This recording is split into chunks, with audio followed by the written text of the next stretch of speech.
Na história do homem e das civilizações, sumérios, egípcios, gregos, incas e outros deixaram uma marca indelével. Mas nenhuma dessas civilizações conseguiu igualar o impacto daquela cidade fundada por dois irmãos míticos alimentados por uma loba. Estamos falando de Roma, a cidade eterna, a cidade das 7 colinas. As leis, conquistas e políticas romanas moldaram a identidade e as bases de Roma. Do mundo ocidental e de todos os grandes conquistadores, não só de Roma, mas da história universal, nenhum se destacaria como o homem que colocou Roma aos seus pés. Brilhante e carismático, um homem que revolucionaria a arte da guerra e da política. Seu nome pessoal ficou marcado nada menos do que como o maior título da história, ostentado por impérios como o romano, o alemão, o russo, o espanhol, o otomano e o bizantino. Embora nosso protagonista nunca tenha chegado a usar uma coroa, estamos falando nada menos do que de Caio Júlio César e hoje vamos conhecer sua fascinante história. Quem fala aqui é Reinaldo Carrillo Vilches, e para aqueles que perguntaram como apoiar a nova enciclopédia, trago a notícia de que criamos um Patreon com documentários exclusivos sobre os temas mais polêmicos, com seminários ao vivo ministrados por nós e vários outros benefícios. Seu apoio é fundamental para manter este projeto vivo. Abaixo vocês podem encontrar o link. E caso vocês não tenham cartão internacional para o Patreon, temos várias opções de pagamento e vocês também serão incluídos na comunidade. Lá esperamos vocês. E sem mais delongas, vamos começar o vídeo de hoje.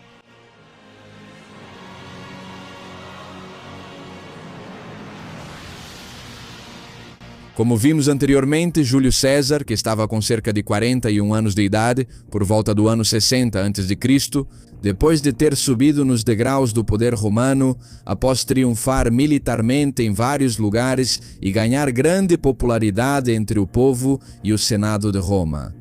Ele fixa seu olhar no cargo de cônsul, cargo ao qual se chegava por meio de eleições nas quais só participavam os homens romanos livres, com plenos direitos. Na época de César, o candidato vencedor das eleições consulares ocupava o cargo de cônsul sênior, o cargo que detinha o maior poder político e executivo, algo semelhante a um presidente de uma república moderna.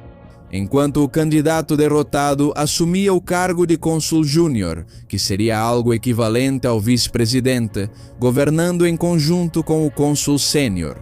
Embora na teoria ambos tivessem um poder semelhante, na prática, como veremos, um acabava tendo primazia sobre o outro. Para alcançar o objetivo de se tornar cônsul de Roma, Júlio César busca o apoio de dois personagens importantes. Por um lado, Pompeu Magno, um grande militar de longa trajetória no exército de Roma, e Marco Licínio Crasso, o homem mais rico de Roma, e antigo membro da facção optimata do Senado. Ou seja, a facção aristocrática e conservadora que se opunha à facção mais democrática e popular, da qual César era líder. Da conspiração desses três romanos, surge o chamado Primeiro Triunvirato, que vai ser uma aliança temporariamente secreta e informal, mas ao mesmo tempo muito poderosa. Com o apoio de Pompeu Magno e de Marco Licínio Crasso, Júlio César se candidata às eleições consulares de Roma no ano 60 a.C.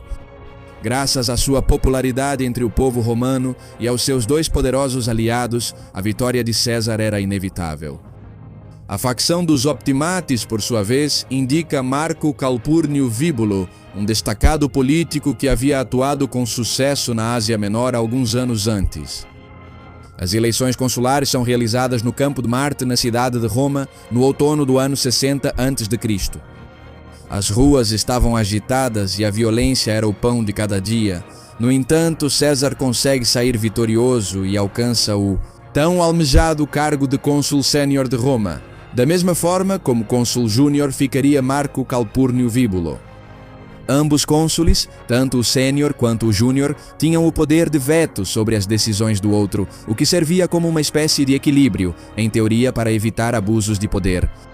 Por sua vez, o cargo de cônsul tinha duração de 1 ano, e César, que não tinha tempo a perder, tinha muito claras as reformas que iria implementar.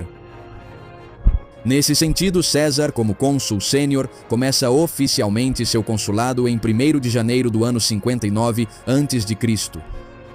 e imediatamente se dedica a realizar várias reformas nas antigas leis romanas com o objetivo de sanar os problemas da República, buscando torná-la mais transparente e tentar frear os abusos dos mais poderosos contra o povo romano.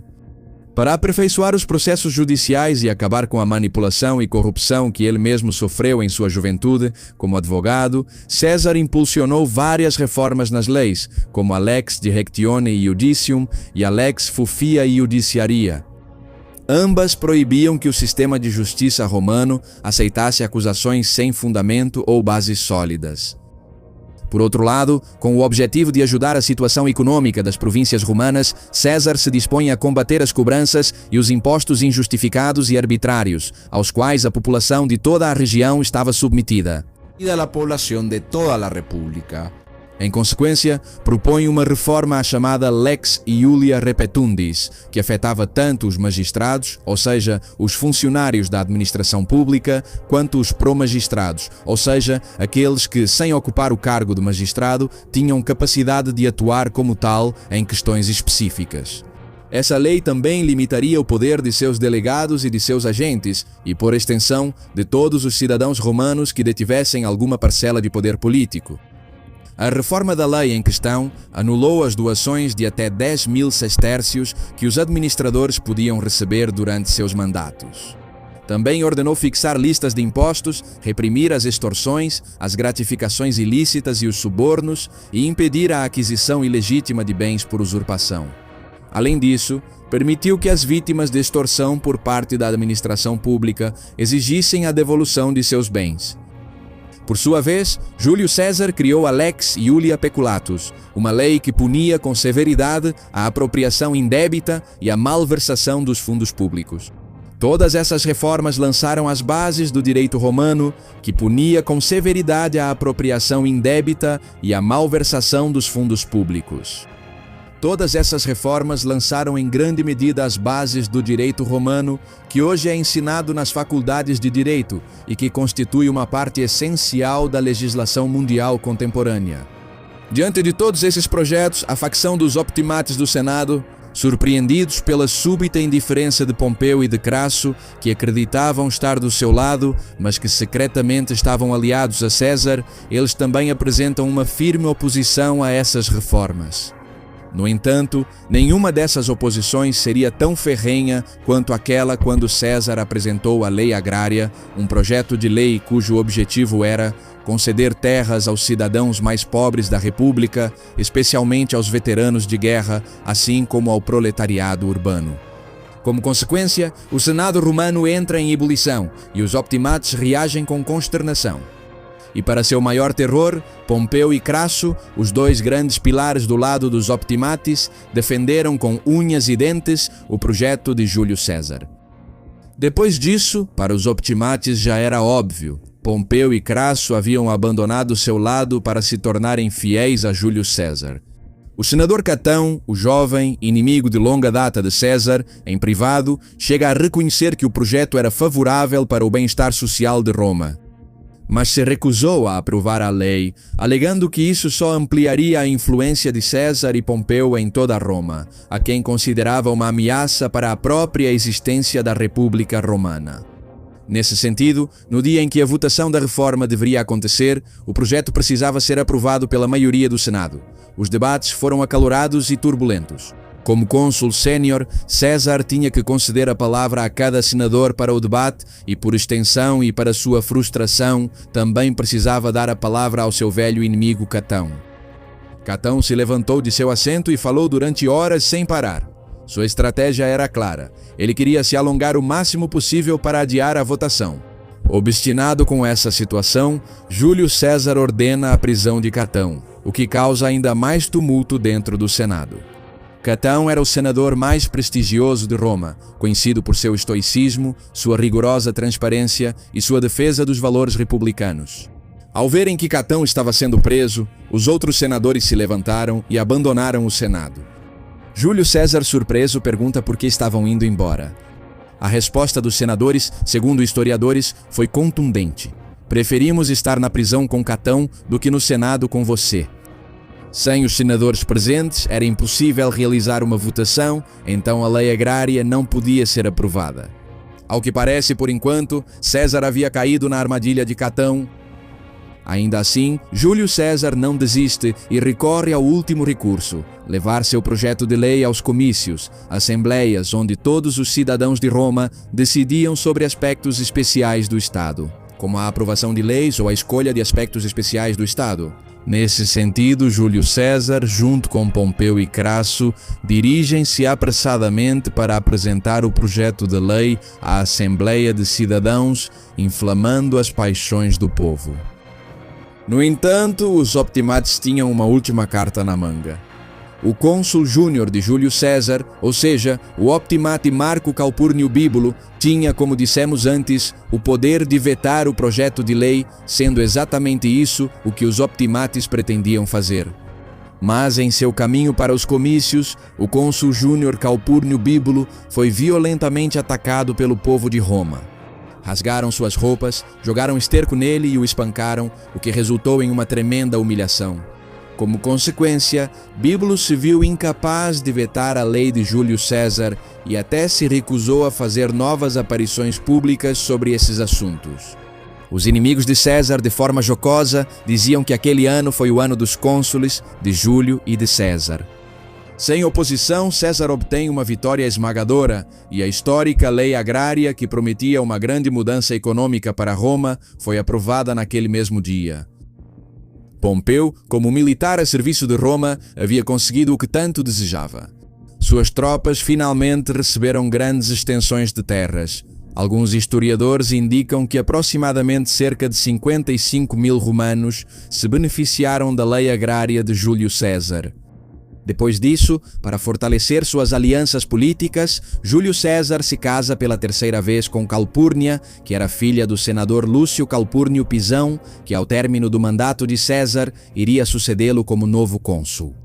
Simultaneamente, César casa sua única filha Júlia com seu aliado Pompeu Magno.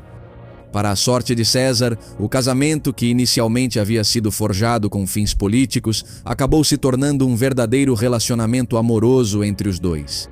Pompeu e Júlia se apaixonaram perdidamente, o que afastou ainda mais Pompeu dos optimates conservadores que, arrependidos, buscavam diversas maneiras de trazê-lo de volta para o seu lado.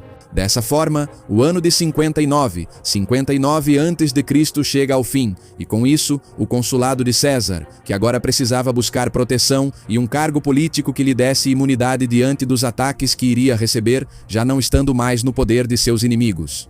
Por essa razão, antes de terminar o consulado, César, Pompeu e Crasso agem nas sombras e repartem o poder de Roma entre si.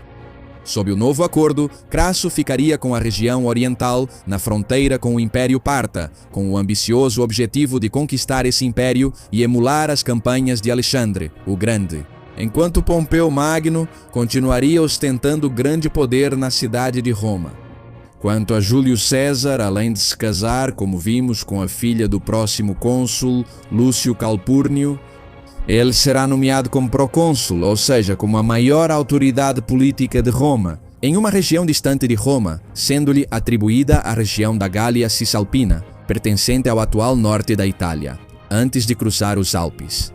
Também lhe é atribuída a região da Ilírico, nos atuais países balcânicos, e após a morte repentina do governador V, Metelo Celer, ele também é nomeado procônsul da Gália Transalpina, ou seja, os territórios adjacentes depois de cruzar os Alpes, nas atuais França, Bélgica e Suíça.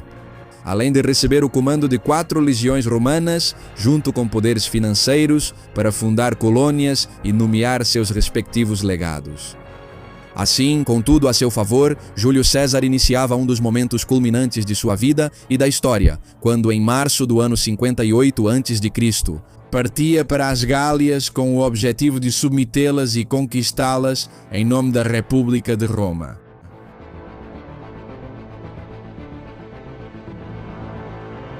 Mas antes de prosseguir com a vida do nosso protagonista, é necessário fazer algumas precisões sobre aquele território que, mesmo na época de César, era fonte de inúmeros mitos, lendas e evocava um grande mistério para a poderosa Roma.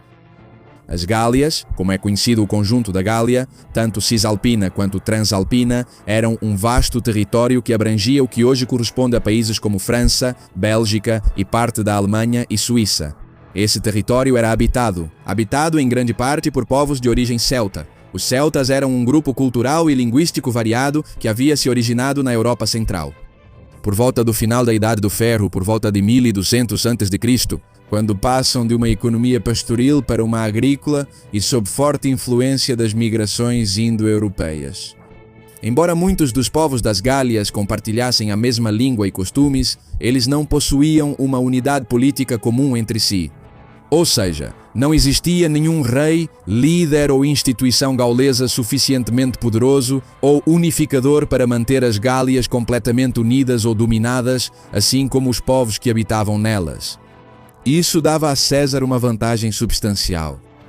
Na época em que Júlio César inicia seu caminho para as Gálias, os romanos já dominavam uma pequena parte do sul da chamada Gália romanizada, embora só mantivessem esse domínio para ter uma rota terrestre até a província da Hispânia, o que demonstrava uma necessidade incipiente dos romanos de se expandirem para a Gália transalpina.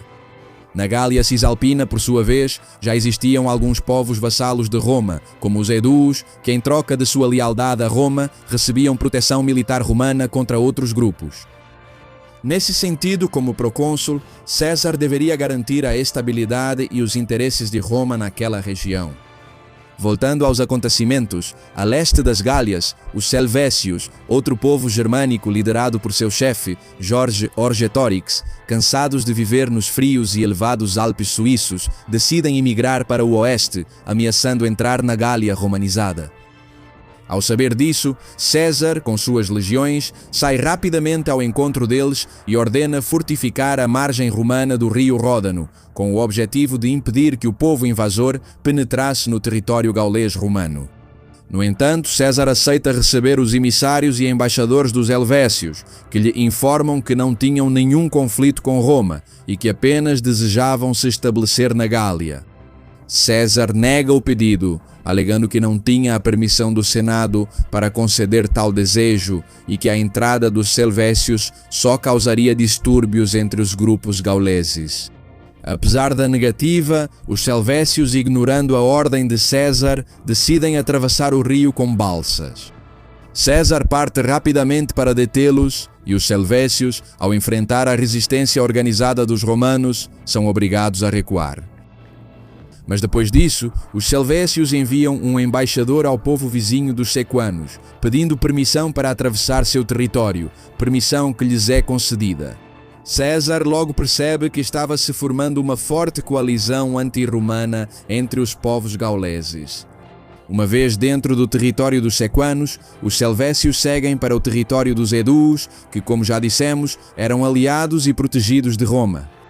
A razão disso foi porque o rei Dumnorix, o líder dos Edúos, havia convocado secretamente os Selvécios e solicitado aos sequanos que lhes permitissem a passagem, desobedecendo assim as ordens de Roma. Pouco tempo depois, César fica sabendo desse complô, mas em vez de puni-lo imediatamente, decide guardar silêncio de forma estratégica.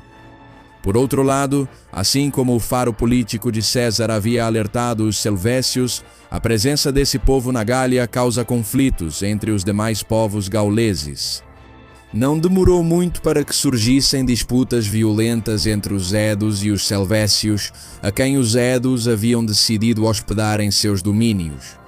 Isso leva Doviciaco, o irmão do rei Edo Dumnorix, a ir voluntariamente ao Senado de Roma para denunciar isso e solicitar uma intervenção militar romana para proteger os Éduos e expulsar os Selvécios.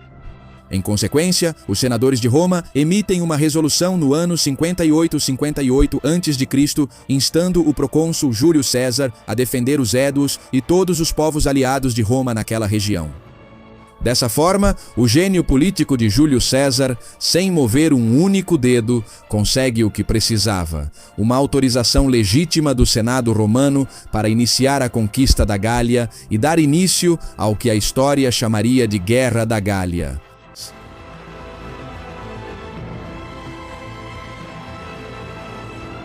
Após obter a autorização do Senado, César marcha para o território dos Éduos com 6 legiões romanas, ou seja, aproximadamente 36.000 soldados, além de 4.000 cavaleiros éduos aliados. E após uma árdua batalha, derrota esmagadoramente os helvécios na Batalha de Bibracte em 29 de junho de 58 a.C., obrigando esse povo germânico a fugir de volta para a Suíça. Em outra ordem de ideias, mais ao norte, existia um grupo germânico proveniente do rio Reno, conhecidos como os suevos, liderados pelo rei Ário Visto. O rei Ário Visto, durante o consulado de César, havia assinado um acordo de amizade com os romanos. Mas rapidamente ele usou isso como fachada para saquear e amedrontar outros povos à vontade, como os Edus, o que levou Doviciário, o irmão do rei dos Edus, a recorrer novamente à ajuda do procônsul romano. Em resposta, Júlio e César enviam emissários romanos solicitando ao rei Ário Visto uma audiência em território romano.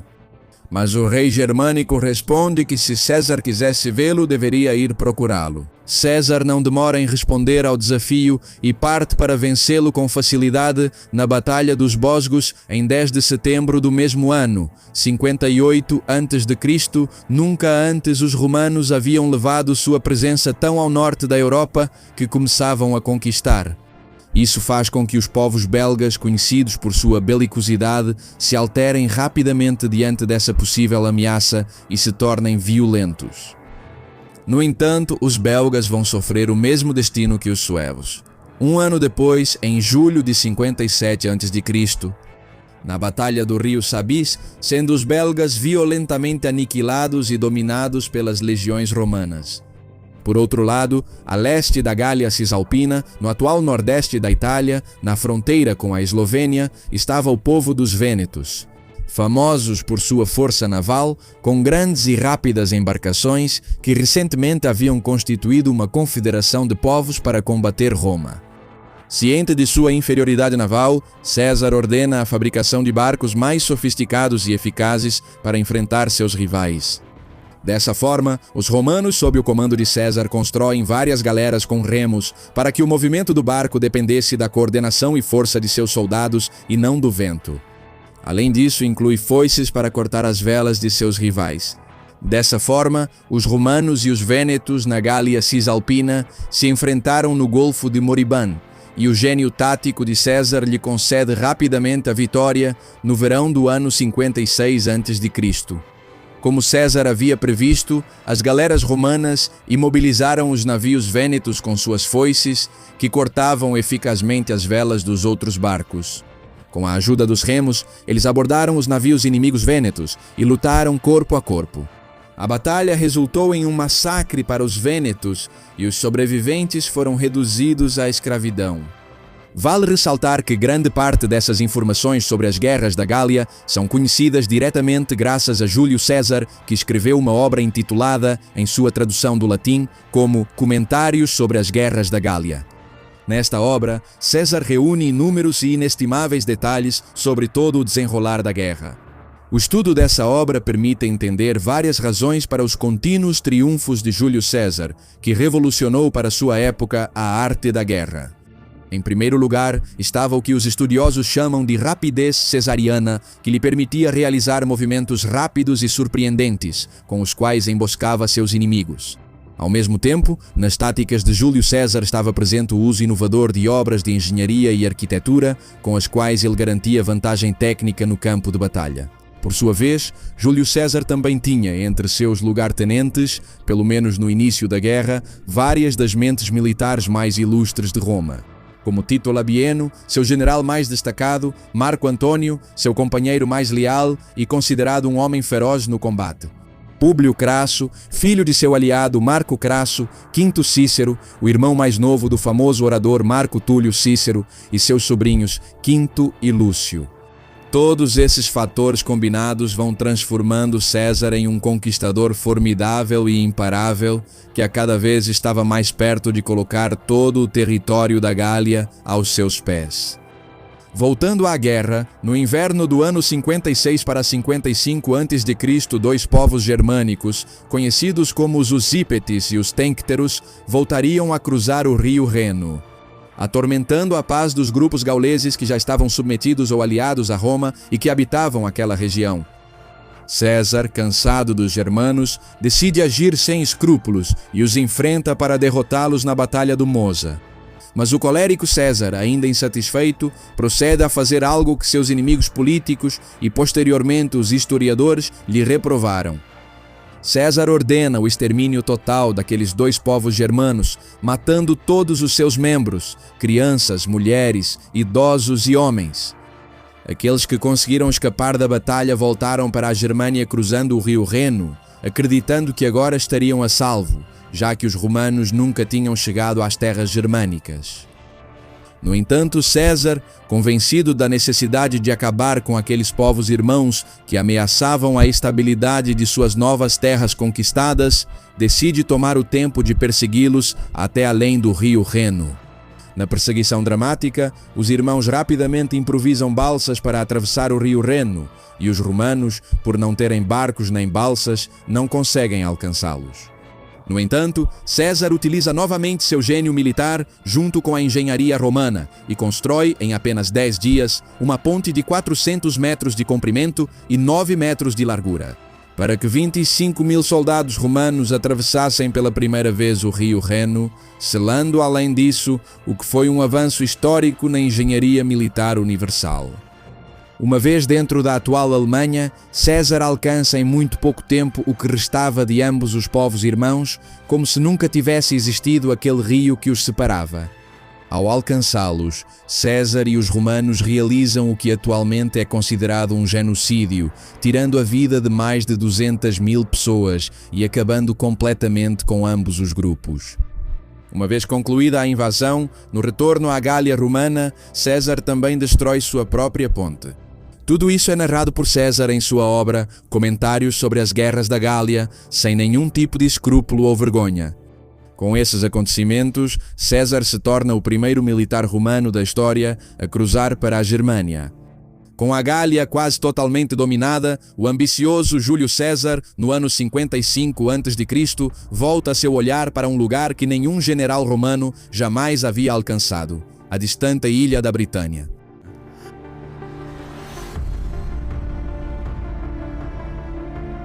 A ilha da Britânia era o lar de vários povos agrícolas e pecuaristas, como os catublanos, os trinovantes, os cântios e muitos outros povos que tinham um grau de desenvolvimento tecnológico muito baixo.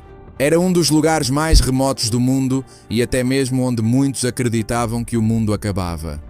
Dessa forma, César queria mostrar para toda Roma que, sob seu comando, Roma chegaria até o fim do mundo e aos lugares mais remotos do mapa, igualando-se ao único general da história que levou a civilização mediterrânea até os confins da terra, o macedônio Alexandre, o Grande.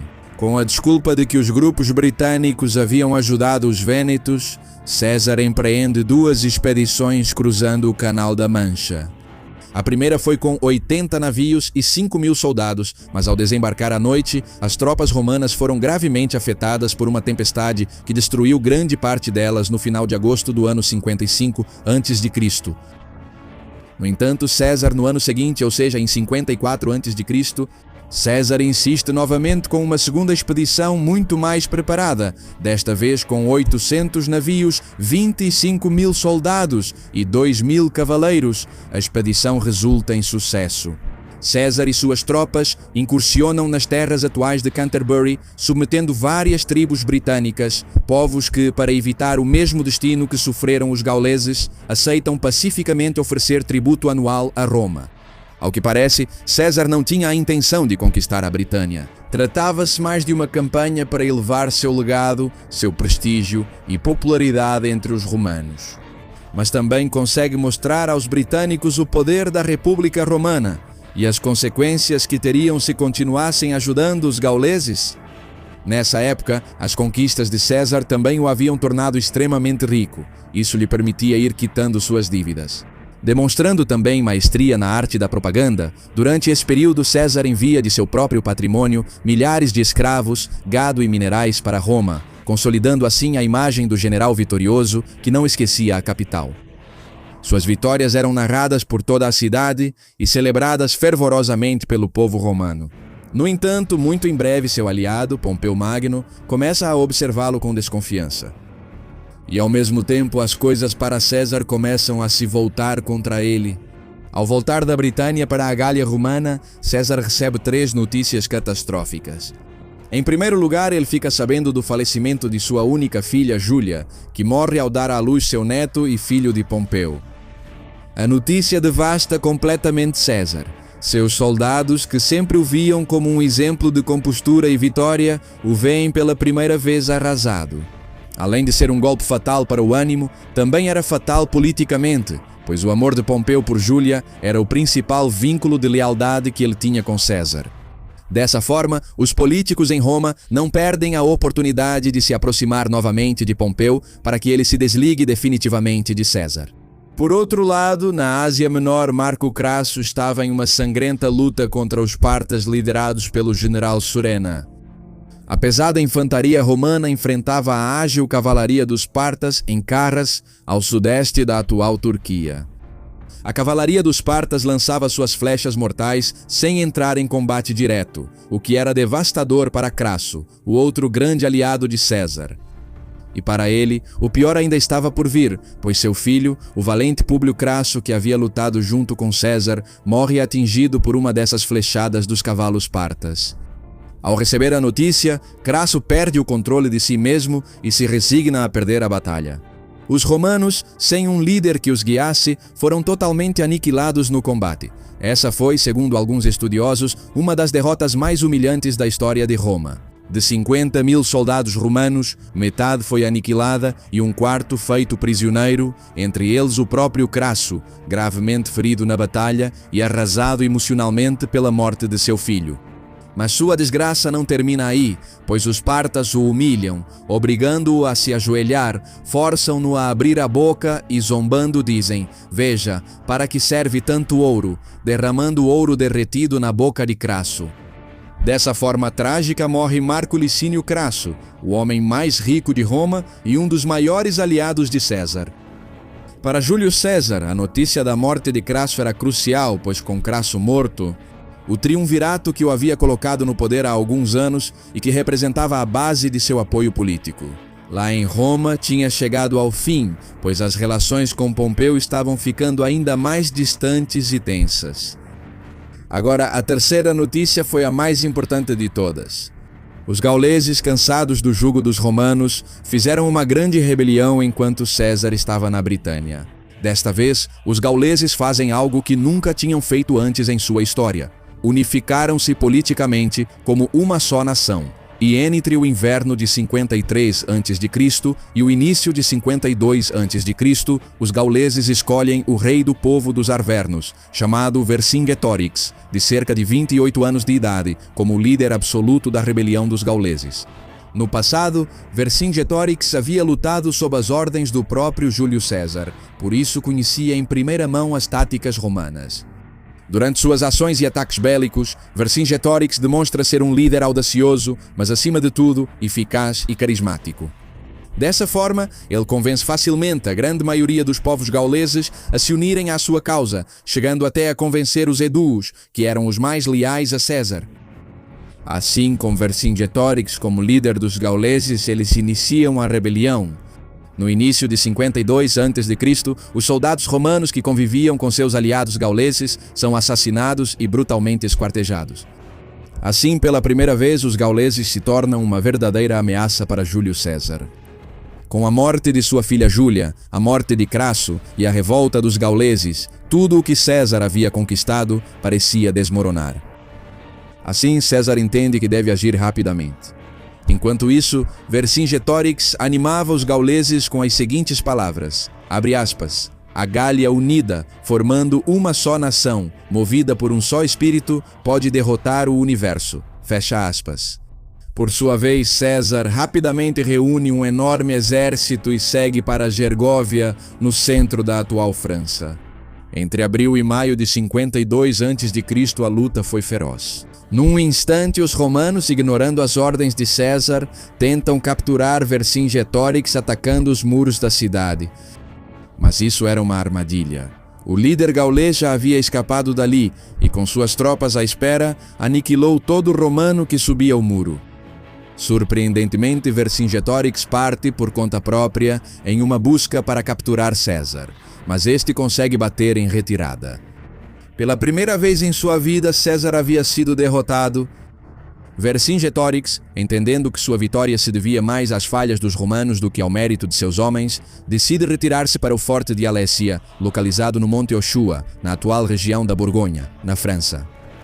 Em Alésia, Vercingetorix convoca um enorme exército gaulês para dar o golpe final em César. Mas César, contra todas as previsões, reorganiza rapidamente seu exército, composto por 60.000 homens e vários cavaleiros germânicos aliados de Roma. Desta vez mais preparado e melhor organizado, ele parte em busca de Vercingetorix. O líder gaulês, que buscava evitar um confronto direto com César, se entrincheira no forte com 80.000 soldados no início de setembro do ano 52 a.C. Tudo estava preparado para que o romano César e o gaulês Vercingetorix disputassem o controle das Gálias em uma das maiores e mais épicas afrontas que a história romana e humana já presenciou. Estamos falando da chamada Batalha de Alésia.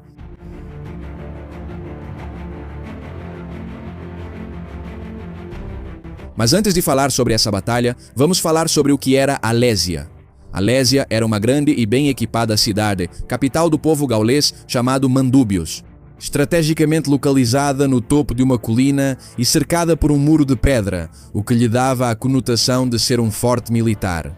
Dada a geografia do local, César entende que não pode atacar aquele forte sem ser derrotado, então decide cercá-lo. A estratégia de César era simples: matar os gauleses de fome. Nesse sentido, César ordena a construção de um muro que cercasse a já murada cidade de Alésia. Esse muro terá 15 quilômetros de comprimento e 4 metros de altura, com torres de vigilância a cada 75 metros. Além disso, os arredores do muro são fortificados, escavando-se 2 valas de 4 metros de profundidade, sendo a vala interna preenchida com água trazida de um rio próximo. E mais adiante, são escavadas valas de 6 metros de largura e 6 de profundidade, colocando-se nelas troncos de madeira afiados. E para finalizar, também são escavados buracos com estacas afiadas e a 30 metros são colocados paus de madeira e pontas de ferro em forma de anzol. Toda essa maravilha da engenharia militar romana aplicada à guerra, César vai realizar em um tempo recorde de aproximadamente 3 semanas. Durante a construção do muro, Vercingetorix envia soldados para sabotar as construções, mas eles foram rapidamente aniquilados pelos cavaleiros romanos. Após isso, o líder gaulês decide mudar de tática e envia emissários por toda a Gália para solicitar reforços. Semanas depois, César recebe a notícia de que entre 80.000 e 120.000 soldados gauleses estavam a caminho para romper o cerco dos romanos, o que, se acontecesse, significaria uma aniquilação total para os romanos. No entanto, usando seu gênio militar, César ordena a construção de uma segunda muralha de 30 quilômetros de comprimento, com as mesmas armadilhas que a construída ao redor do forte gaulês. Agora, para manter do lado de fora os reforços chamados por Vercingetorix e garantir a proteção dos romanos. Depois disso, as semanas vão passando e os gauleses começam a sofrer de fome. Fome, mal do qual também sofrem, embora em menor quantidade, os romanos. Vercingetorix, como parte de uma estratégia ideológica, toma a decisão de tirar as mulheres e crianças de Alésia e entregá-las à mercê de César. Se o romano os aceitasse, teria que alimentá-los e diminuiria suas provisões. No entanto, César, frio na hora de tomar decisões, se recusa a recebê-los. As mulheres com seus bebês, desesperadas, tentam voltar aos portões de Alésia, implorando para que as deixassem retornar à cidade. No entanto, Vercingetorix lhes negava a entrada. Assim, presas entre os dois lados, as mulheres gaulesas com seus filhos vão morrendo pouco a pouco de fome. Até que Vercingetorix abre os portões novamente, mas nesse momento já eram poucas as mulheres e crianças que ainda estavam vivas. Após esse episódio, pouco tempo depois, os numerosos soldados gauleses que haviam sido chamados como reforços, liderados pelo chefe Cômio, finalmente chegam a Alésia e tentam por 2 vezes entrar nas fortificações de César, mas fracassam completamente. Depois disso, os gauleses conseguem identificar uma brecha que lhes permitiria acessar pelo rio o local onde os romanos estavam guarnecidos. Então eles enviam a maior parte de suas tropas por esse local. Lá, a luta foi feroz e encarniçada. De dentro, confinado no forte dos gauleses, Vercingetorix tentava interferir na disputa. Mas as armadilhas antipessoais dos romanos e a resistência imposta por suas legiões o impediam de avançar. Fora das muralhas, o líder gaulês Cômio, conhecido por sua violência, tenta por sua vez romper as defesas romanas com suas tropas. Assim, César decide enviar ao seu encontro seu braço direito, alguém igualmente conhecido por sua ferocidade e por possuir a mesma predileção pela violência, o militar e futuro cônsul romano Marco Antônio. A luta entre as tropas de Cômio e Marco Antônio torna-se novamente sangrenta e encarniçada, continua. Enquanto isso, César, da torre, a torre de controle mais alta, dirige a luta como um maestro conduzindo sua orquestra, observando o desenrolar do combate, dando instruções aos seus generais e estudando os pontos fracos de seu rival. Do lado de fora da fortificação romana, os romanos exaustos começam a ceder e os gauleses conseguem penetrar o muro, o que desestabiliza a posição dos romanos. No entanto, nesse exato momento, chegam vários reforços romanos que ninguém havia solicitado. Liderados por um general com uma capa vermelha distinta, braceletes de ouro que brilhavam com o reflexo do sol e uma portentosa armadura romana reluzente. Era o próprio César que havia descido da torre de vigilância e se lançava à batalha para combater lado a lado com seus homens contra as tropas gaulesas. Com isso, a moral dos soldados romanos dispara e, motivados, continuam a luta com mais força até o fim. Júlio César, com 48 anos de idade, o homem, o cônsul, o militar, a lenda viva, se engaja em duelo. Com a mesma destreza daquele jovem vindo do bairro da Subura, em Roma, que conquistou a coroa cívica em sua juventude. César sabia muito bem que essa batalha era de vencer ou morrer e que, se saísse vitorioso, seu nome ficaria gravado nas eternas e douradas páginas da história romana e da humanidade. Como uma tempestade que se abate sobre a imensidão das planícies, César e seus soldados abrem caminho entre os ferozes gauleses e vão derrotando seus 2 primeiros ataques. Finalmente, os romanos conseguem repelir o ataque gaulês pela 3ª e última vez. Os gauleses sobreviventes da devastação decidem fugir e, ao ver os gauleses partirem de volta para as florestas desconhecidas de onde haviam saído e atacado os romanos, César e seus homens declaram a vitória de Roma sobre aqueles gauleses. No dia seguinte, Vercingetorix, homem que também lutou bravamente, compreendendo que tudo estava perdido. Em meio a uma cena dramática narrada pelo historiador Plutarco, ele se dirige ao acampamento romano vestido com suas melhores roupas e ornamentos de guerreiro. Ele joga suas armas no chão, beija o estandarte dourado romano e se inclina diante de César em sinal de rendição. Assim, em 2 de outubro do ano 52 a.C., César se torna o senhor absoluto de toda a Gália e o maior conquistador da história de Roma, encerrando um dos episódios mais grandiosos de sua vida como homem de gênio. As consequências das guerras da Gália para os gauleses foram brutais, pois estima-se que 25% da população gaulesa desapareceu. Cerca de 1 milhão de gauleses morreram e dezenas de milhares foram escravizados. No que diz respeito a Vercingetorix, ele foi capturado por César, que o exibiu durante o triunfo celebrado em sua entrada em Roma em agosto do ano 46 a.C. Depois disso, Vercingetorix acaba sendo executado. Por sua vez, Roma assume o controle definitivo das Gálias, mas depois de vencerem Alésia, César parte ao encontro de outros povos, como os Edus e os Arvernos, para garantir sua total submissão. Com o passar do tempo, César consegue sufocar as últimas revoltas gaulesas e organiza a administração de uma nova grande província que será conhecida como Gália Comata e que será incorporada a Roma no ano 50 a.C.